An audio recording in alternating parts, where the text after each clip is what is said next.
Political commentator and the former NDP leader Tom Mulcair now with more. Tom, good morning. Nice to see you today. Good to be with you, Marcia. So the Liberal caucus in Edmonton for their retreat. We've now heard this list. We're going to learn more details from the Prime Minister later today. What do you make of it?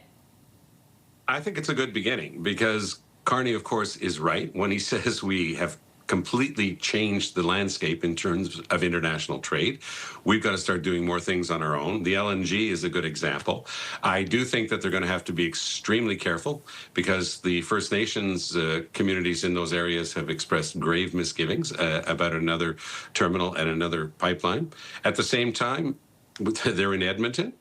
Mr. Carney's going to be meeting, of course, with Alberta Premier Danielle Smith, and she wants another pipeline. And the idea of having more capacity to bring our natural resources, you know, that's an incredible blessing that we have in Canada, but we haven't taken very much care of how to get it to market other than to the United States.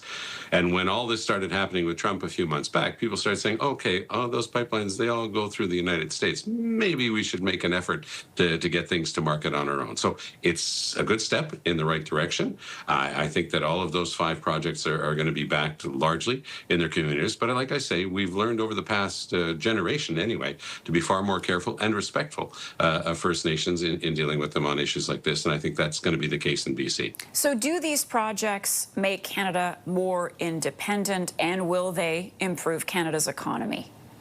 I think both. And the other thing is, too, of course, Canada has a large commitment to increase to 5% of GDP at NATO.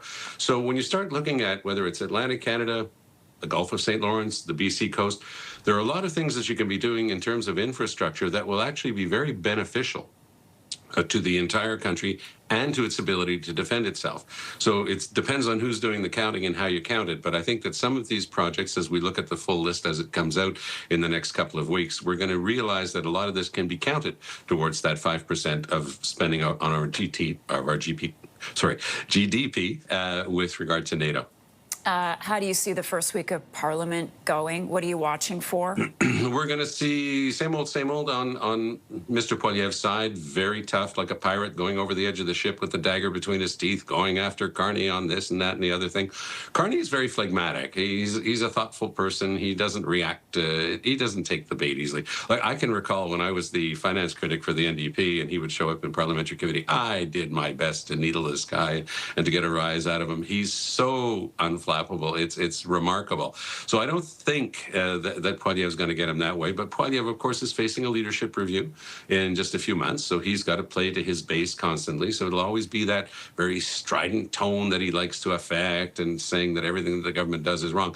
Now, Mr. Carney's been doing a pretty good job of proving Poilievre right, because every time Poilievre says boo on something, when it was the consumer-facing carbon tax, Mr. Carney got rid of it, and more recently on the electric vehicle mandates, the same thing. So I think that Carney is tilting constantly right to take away some of the fire and brimstone from the Conservatives of Pierre Poilievre, but he's got to be careful because he is, of course, the leader of the Liberal Party. Trudeau knew how to play that game perfectly. He would always flash left and then turn right, but people remembered the left part. With Carney, it's been mostly the rightward tilt, and the NDP, of course, is not there to call them to account anymore. So we'll see whether that continues or not.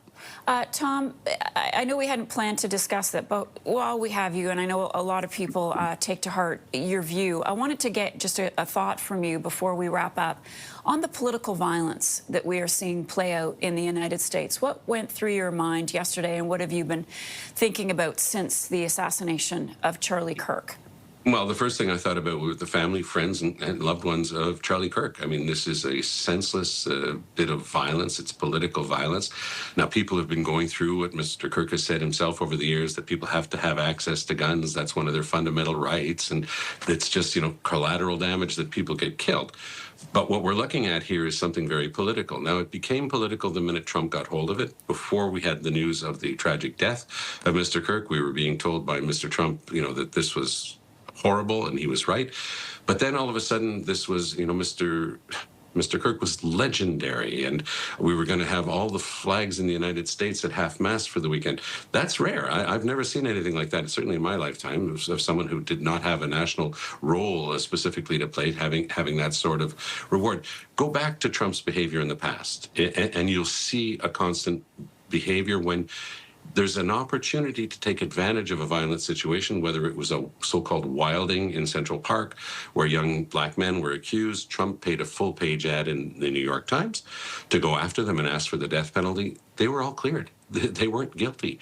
And that's Trump. On January 6th, we saw the people who had been called in by Trump, the Proud Boys and these other fringe groups, a lot of them got convicted. Trump pardoned them. So Trump going after this now, and then you have a lot of the people, whether they're elected or not, people with social media, they're going after this and saying this is war. Now, those are really strong terms that are going to incite some people. So I think the cooler heads have to prevail, but I am quite concerned, Marcia, that we will see more and not less political violence before this tones down, because when the leadership of the country at the very top, Donald Trump, sees a political opportunity to throw another log on the fire and to keep the thing burning, I'm quite concerned. Tom, thanks for all that. We'll talk to you again soon. You have a good day. All the best.